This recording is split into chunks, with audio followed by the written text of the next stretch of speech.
اور پھر فرمایا وَإِذْ أَخَذْنَا، اور جب ہم نے تم سے پکا وعدہ لے لیا، اگر کرے جس میں ہم نے عبادت ایسے کرنی ہے، ہم نے اس طرح سے سونا ہے، اس طرح جاگنا ہے، یہ احکامات ہیں، تو ہمارے لیے پورا قوانین شریعت کا کورس ہونا چاہیے اور آئین عبادت ہمارے لیے مفصل طریقے سے مذکور ہونے چاہیے۔ انہوں نے بار بار حضرت موسیٰ علیہ السلام کو فورس کیا، تو حضرت موسیٰ علیہ السلام نے اللہ تعالیٰ کے ہاں دعا کی، بارگاہ الہی میں ہاتھ اٹھا دیے، اللہ میری قوم چاہتی ہے، اور وہ یہ اچھا حضرت موسیٰ علیہ السلام کو معلوم تھی ان کی فطرت، تو آپ نے بار بار ان سے پوچھا کہ اگر اللہ تمہیں کتاب عطا کر دے تو مجھ سے وعدہ کرو کہ تم اس پر عمل کرو گے۔ تو یہ وعدہ کرتے رہے، کام وعدہ کرتے ہیں، آپ ہمیں کتاب لے کر دیں، ہم اس کے سارے احکامات کو مانیں گے، ہم وعدہ کرتے ہیں آپ کتاب لیں، اللہ سے کتاب لیں، حاصل کریں، ہم اس پر عمل کریں گے۔ حضرت موسیٰ علیہ السلام نے سوال کر دیا، ہاتھ اٹھا دیا، اللہ کتاب عطا فرما دے، قوانین شریعت عطا کر دے، آئین عبادت عطا کر دے۔ تو اللہ پاک نے وعدہ کیا کہ آجو کوہ طور پر 40 دن چلا کرو، ذوالقعدہ کا پورا مہینہ 10 دن ذی الحج کے، 40 دن وہاں پر رہنا، کسی سے بات کی نہ کلام کیا، اور 40 دن بعد وہ کتاب لے کر جب واپس لوٹے تو انہوں نے انکار کر دیا۔ جب انہوں نے انکار کیا تو یہاں اس وعدے کا ذکر ہے وَإِذْ أَخَذْنَا مِيثَاقَكُمْ، جب تم سے پکے وعدے لے لیے، اور کیسے بدبخت ہو کہ تم نے پکے وعدے کر کے پھر توڑ دیے۔ اب مجھے بتائیں ایسی قوم کا حال کیا ہو سکتا ہے؟ یہ تو حضرت موسیٰ علیہ السلام کے وجود کی برکت تھی کہ اللہ نے سب اسرائیلیوں کو غرق ہی کر دیا، وگرنہ ہم جیسے آپ دیکھیں کہ ہمیں تو غصہ ہے ایسے بندے پر اور ہم اس کو نیست و نابود کر دیں، لیکن وہ حق تعالیٰ کی ذات ہے جو کہ غفور رحیم ہے، رحمان ہے، رحیم ہے، بار بار غلطی کر کے جو اس کی بارگاہ میں آتا ہے وہ بار بار معاف نہ ہوتا، اور یہ ذات صرف اللہ کی ذات ہے۔ وہ کہتے ہیں نا ایک گناہ میرا ماپے ویکھے تے دیوے دیس نکالا، اور لاکھ گناہ میرا اللہ ویکھے پھر بھی پردے پاون والا۔ سبحان کہ اللہ لاکھ مرتبہ بھی ہم گناہ کر کے جاتے تو مالک وہ ہماری عیب پوشی کرتا ہے، پردہ پوشی فرماتا ہے، اور بندے جو ہے وہ ہمارے اتنی بار گناہ چھپا نہیں سکتے۔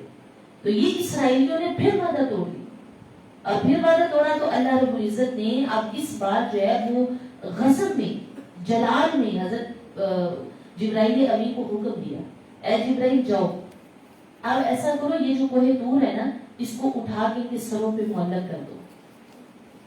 ہوا میں معلق کر دیا، اٹھایا کوہ طور، اور حضرت جبرائیل علیہ السلام نے وہ کھڑا کر دیا، معلق کر دیا، لٹکا دیا، کہا بولو مانو گی اس رات کو یا نہیں مانو؟ اگر نہیں مانتے تو میں کوہ طور چھوڑ رہا ہوں اور تم سب اس کے نیچے کچل کر مر جاؤ گے، ختم ہو جاؤ گے، تمہارا قصہ ختم، اور اگر مانتے ہو تو پھر ٹھیک ہے، یعنی اگر قبول کر رہے تو ٹھیک ہے۔ اچھا یہ واقعہ اس آیت میں بتایا کہ وہ ہوا میں معلق کر دیا گیا کوہ طور، اور ان کو اس بات پر کہ اللہ پر اور اس کے رسول پر ایمان لاؤ اور یہ جو تورات ہے اس کو قبول کرو، وہ ہوا میں معلق کر دیا گیا۔ اچھا یہ دیکھیں اللہ رب العزت کا ایک قانون ہے کہ کبھی بھی کسی پر ایمان لانا، یعنی یہ جو عقیدہ اور ایمان لانا اور کلمہ پڑھنا یہ جبرن نہیں کبھی کیا، لیکن یہ بات یاد رکھیے کہ جب ایمان لے آئے تو اس کے احکامات پر جبرن عمل کروایا جاتا ہے۔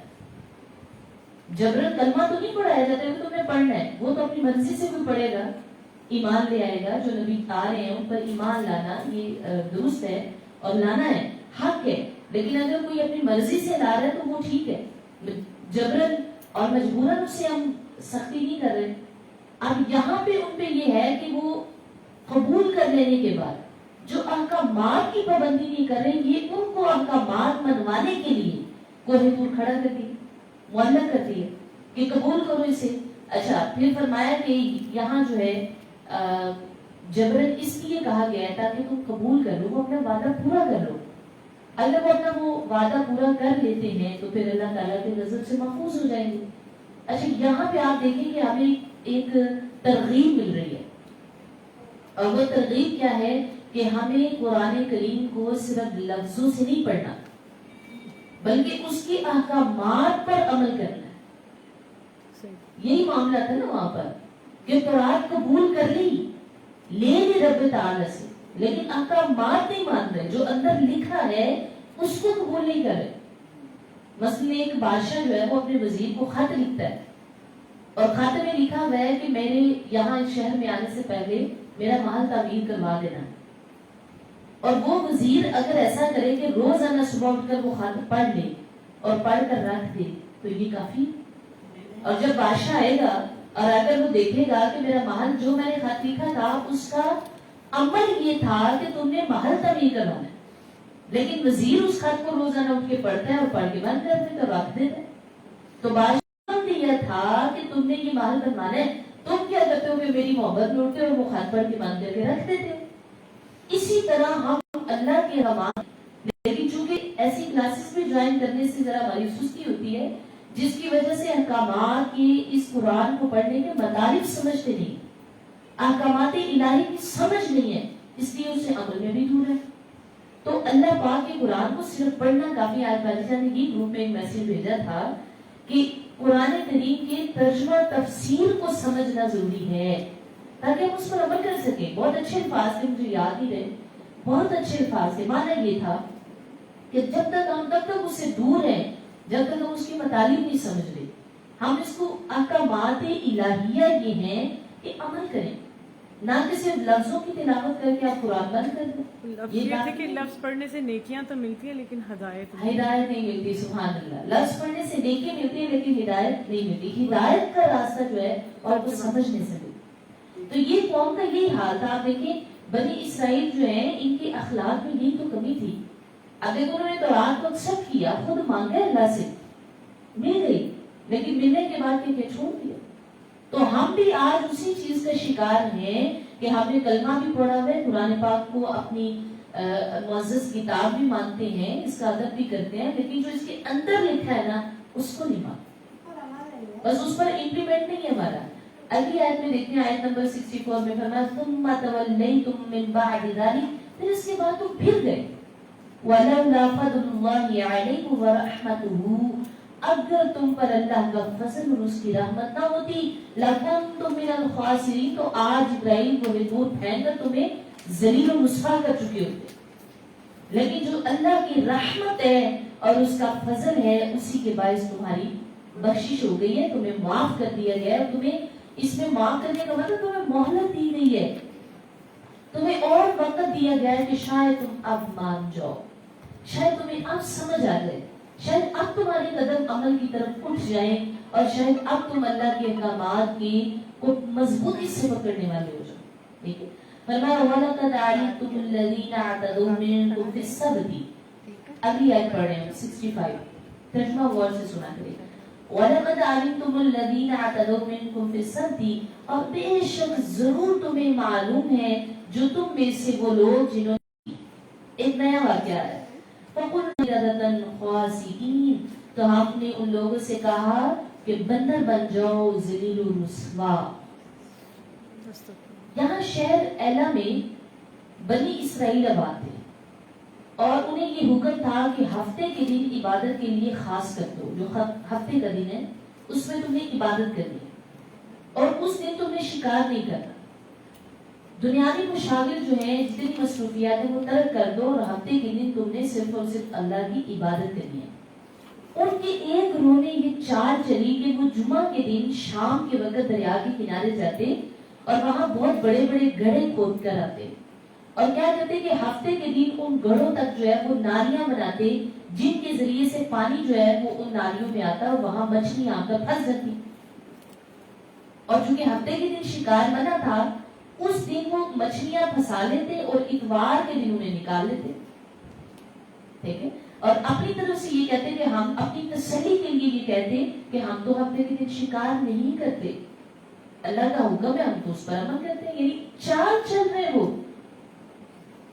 اور وہ کیا ہوا کہ یہ تقریباً 40 یا 70 سال تک ان کا یہ عمل رہا، کہ باوجود جو نبی ان میں آتا وہ ان کو آ کر منع کرتا کہ ایسا نہ کرو، تمہیں منع کیا گیا، ہفتہ کا دن تمہاری عبادت کے لیے مقرر ہے، لہٰذا اس میں تمہیں اس چیز سے پرہیز کرنا چاہیے، لیکن وہ نہیں مانے۔ یہاں تک کہ حضرت داؤد علیہ السلام کی نبوت کا زمانہ آیا تو آپ نے بھی انہیں جیسے پچھلے نبی منع کرتے رہے آپ نے بھی منع فرمایا، لیکن انہوں نے آپ کی بھی بات نہیں سمجھی تو حضرت داؤد علیہ السلام نے ان پر لعنت فرمائی، ان پر لعنت فرمائی، اور اللہ تبارک و تعالیٰ نے حضرت داؤد کی لعنت پر انہیں بندروں کی شکل میں مسخ کر دیا. اور وہ اس طرح سے نا بعض مفسرین کہتے ہیں کہ ان کے جو نوجوان ہیں وہ بندروں کی شکل میں اور جو بوڑھے ہیں وہ خنزیروں کی شکل میں تبدیل ہو گئے، اور ان کی جو گویائی ہے، قوت گویائی یعنی بولنے کی طاقت وہ ختم ہو گئی، اور ان کے جسموں سے بدبو نکلنے لگ گئی. وہ اپنے اس حال پر روتے رہے یہاں تک کہ 3 دن تک وہ زندہ رہے، اور 3 دن کے بعد وہ سب کے سب ہلاک ہو گئے، ان کی نسل باقی نہیں رہی، اور یہ لوگ تقریباً 70,000 کے قریب تھے جو 3 دن میں ہلاک ہو گئے سارے کے سارے. اس کا مزید جو واقعہ ہے یہ ہم سورہ اعراف میں بھی پڑھیں گے. یہاں یہ اس سے مسئلہ یہ نکلتا ہے، شرعی مسئلہ، کہ جو حکم شرعی کو باطل کرنے کے لیے لوگ ہیلا کرتے ہیں یہ حرام ہے. مثلا اگر کوئی بندہ جیسے ہیلا لوگ کرتے ہیں کسی بھی چیز کا، جیسے یہاں پر ہیلا کیا کہ اللہ کے ایک حکم کو باطل کرنے کے لیے وہ غلط ہیلا تلاش کر رہے ہیں تو یہ منع ہے. لیکن دوسرے شرعی طریقے سے حاصل کرنے کے لیے ہیلا جائز ہے، لیکن حکم شرعی کو باطل کرنے کے لیے ہیلا کرنا جائز نہیں. یہ بات یاد رکھیے. آیت نمبر 66 سے نَقَالًا لِمَا بَيْنَ يَدِهَا وَمَا خَلْفَهَا. اللہ فرماتا ہے تو ہم نے اس بستی کا یہ واقعہ اس لیے بیان فرمایا کہ اس کے آگے اور پیچھے والوں کے لیے عبرت ہو جائے. بغور سنیں اس کو. وَمَوْعِظَةً لِلْمُتَّقِينَ. اور یہ پرہیزگاروں کے لیے نصیحت کی بات ہے. جان لیجیے کہ اللہ کو کوئی دھوکہ نہیں دے سکتا، اور اللہ پاک نے ان کے یہ جو چیزیں ذکر کی ہیں وہ اس لیے ذکر کی ہیں کہ تم اپنے تقویٰ کا جائزہ لو، تمہیں معلوم ہو جائے کہ تم کس معیار پر ہو. ٹھیک ہے. پھر فرمایا آیت نمبر 67 میں وَإِذْ قَالَ مُوسَىٰ لِقَوْمِهِ إِنَّ اللَّهَ يَأْمُرُكُمْ. اب کیا ہوا کہ اگلا ایک واقعہ یہاں سے شروع ہے. جب موسیٰ علیہ السلام نے اپنی قوم سے فرمایا کہ اللہ تمہیں حکم دیتا ہے کہ ایک گائے ذبح کرو، ٹھیک ہے، ان تذبحوا بقرہ، ایک گائے ذبح کرو. قالوا اتتخذنا ہزوا. ان لوگوں نے کہا کیا آپ ہمارے ساتھ مذاق کر رہے ہیں؟ قال اعوذ باللہ ان اکون من الجاہلین. تو آپ نے فرمایا میں اس بات سے پناہ مانگتا ہوں کہ میں تم سے کوئی مذاق کروں. اور یہاں کیا فرمایا؟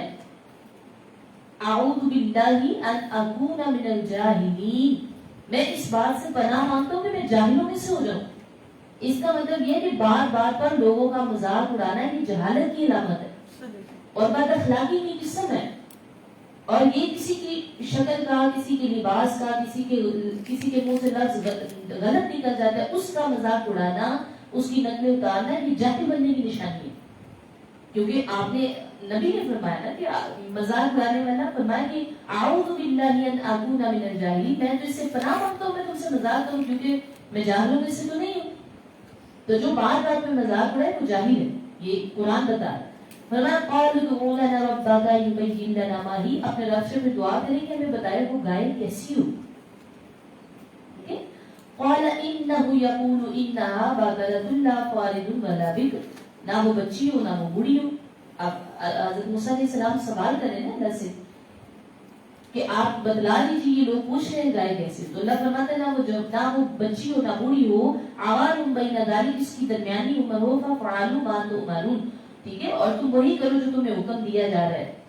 اب انہوں نے کہا کہ قالوا ادعوا لنا ربک یبین لنا ما لونها. ہمیں یہ بھی اللہ سے پوچھ کے بتائیں کہ اس کا رنگ کیا ہو، وہ کس رنگ کی ہو. قال انه يقول انها بقرة صفراء. اللہ فرماتے ان سے کہیں کہ وہ زرد رنگ کی ہو. فاقع لونها تسر الناظرین. ایسا زرد رنگ جو دیکھنے سے خوش کرتے یعنی خوش رنگ ہو. قال ادعوا لنا ربك يبين لنا ما هي. آپ پھر کہنے لگے دعا کریں نا وہ اللہ تبارک و تعالیٰ ہمارے لیے بیان کر دے کہ وہ کیسی ہو. ان البقرة تشابه علينا. ہم تو شبہ میں پڑ گئے ہیں گائے کے بارے میں، لیکن اتنے سوال کرنے کے بعد آخری سوال پر انہوں نے یہ کہا وَإِنَّا إِن شَاءَ اللَّهُ لَمُهْتَدُونَ. ہم ضرور ایسی گائے پا لیں گے جیسے اللہ چاہتا ہے. انشاءاللہ یہ کہا اور اس کی برکت سے ہی انہوں نے وہ گائے پائی. اگر وہ یہ لفظ نہ کہتے تو شاید وہ سوال ہی کرتے رہتے اور کبھی حکم الہی پورا نہ کر پاتے. بار بار سوال. اچھا یہاں میں تھوڑی سی اس واقعے کو بیان کرنے سے پہلے اس کی کچھ چیزیں بیان کر دوں کہ بنی اسرائیل ایک لمبے عرصے تک فرعونیوں میں رہتے تھے. آپ کو پتا ہے وہ کہاں آئے تھے؟ اپنے شہر کو چھوڑ کر فلسطین شام کو چھوڑ کے کہاں آئے تھے؟ مصر میں. اور مصر میں پھر کون بادشاہ تھا وہاں پہ؟ ایک وقت فرعون بن گیا نا، ان کے بعد دور گزرتا گیا. اچھا جو فرعونی تھے وہ گائے کی پوجا کرتے تھے. تو آپ دیکھیں کہ جو بنی اسرائیل ہے ان کے اندر بھی گائے کی محبت پیدا ہو گئی تھی، کیونکہ انسان پر صحبت کا اثر ہوتا ہے، ماحول کے اثرات ہوتے ہیں. جو چیزیں پسند نہیں کرتے ہم، بعض اوقات جب ہم دیکھتے ہیں نا کہ سبھی اس کو پسند کر رہے ہیں تو ہماری ناپسند بھی پسندیدگی میں بدل جاتی ہے، کیونکہ جو ماحول ہے، جو آپ کے اوپر انوائرمنٹ ہے، وہ اثر انداز ہوتا ہے. تو اسی طرح جو بنی اسرائیل ہے نا، یہاں ان کو اللہ نے خالص کرنے کے لیے یہ حکم دیا. کیوں حکم دیا کہ گائے ذبح کرو؟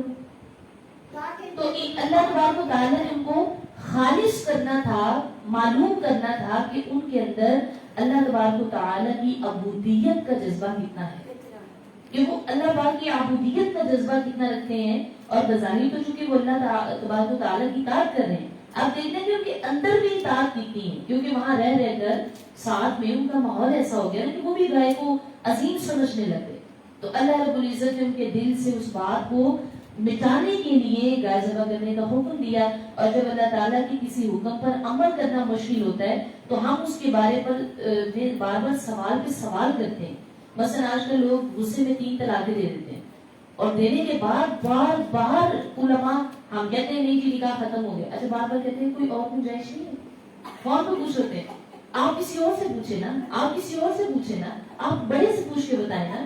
وہ 1000 بندوں سے پوچھ کے بتا دیں پھر بھی کہتے ہیں اچھا کوئی اور اس کا سولوشن ہے. زیادہ سوال جو ہے نا انسان میں الجھنیں بڑھا دیتا ہے. ہاں جی، تو یہ سوال پر سوال تب ہوتا ہے جب ہمیں اللہ کی کسی حکم پر عمل کرنا مشکل لگتا ہے، اور اس میں وجہ یہ ہوتی ہے کہ حکم ٹل جائے، مگر حکم تو باقی رہتے ہیں. ہمارے سوالوں سے تو حکم ختم نہیں ہو جاتا، لیکن مشکلات پیدا ہو جاتی ہیں سوال کرنے سے. یعنی حکم باقی رہ جاتا ہے لیکن مشکلات بڑھ جاتی ہیں کہ سوال پر سوال کرنے سے.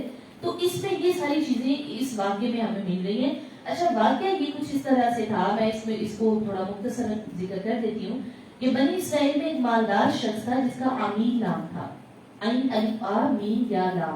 آمین نام تھا. اس کے عزیز نے خفیہ طور پر اس کو قتل کر دیا اور دوسرے محلے میں ڈال دیا، لٹا دیا اس کی لاش کو. اور اس کا مقصد یہ تھا کہ یہ اس کی وراثت بھی لے لے اور اس کا جو خون بہا ہے یعنی قصاص ہے وہ بھی لے لے. خود ہی قتل کیا، خود ہی اس کو دوسرے علاقے گلی میں ڈال آیا اور خود ہی اس کے دعویٰ دار بن گیا، اور لوگوں میں کہنے لگ گیا کہ میرے اس چچا کے بیٹے کو کسی نے قتل کر دیا ہے تو مجھے اس کا بدلہ چاہیے. ایک تو اس کی وراثت مل جائے اور دوسرا اس کا خون بہا بھی مل جائے. تو لوگوں نے کہا کہ بھائی اس کا تو قاتل پتہ ہی نہیں چل رہا کس نے قتل کیا. لوگوں نے 100 طرح سے جو ہے وہ تحقیقات کی لیکن معلوم نہیں ہوا. تو حضرت موسیٰ علیہ السلام کے پاس آئے، کہا موسیٰ آپ تو اللہ کے نبی ہیں، آپ ذرا دعا کریں نا کہ ہمیں اللہ تبارک و تعالیٰ کسی طریقے سے یہ حقیقت حال ظاہر فرما دے کہ یہ بندہ کس نے قتل کیا ہے. حضرت موسیٰ علیہ السلام نے دعا کی اور اللہ تبارک و تعالیٰ نے فرمایا، حکم کیا کہ ان سے کہیں یہ گائے ذبح کریں اور اس گائے کا کوئی بھی حصہ اٹھائیں اور اس مقتول پر ماریں، یعنی وہ جو قتل ہوا ہے تو وہ زندہ ہو کر خود ہی اپنے قاتل کے بارے میں بتا دے. اس میں یہ ہمیں یہ بھی بتایا گیا ہے کہ ایک گائے کا ٹکڑا مارنے پر وہ بندہ زندہ ہو کر بتا دے گا.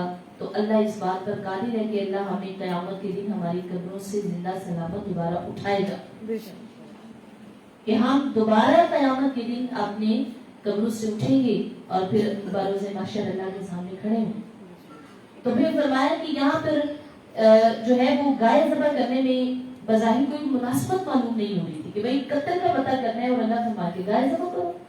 تو انہوں نے اس بات پر حضرت موسیٰ علیہ السلام سے کہا کہ آپ ہمیں مذاق کر رہے ہیں. تو آپ نے فرمایا میں اس بات سے پناہ چاہتا ہوں کہ میں مذاق کر کے جہنم میں شامل ہو جاؤں.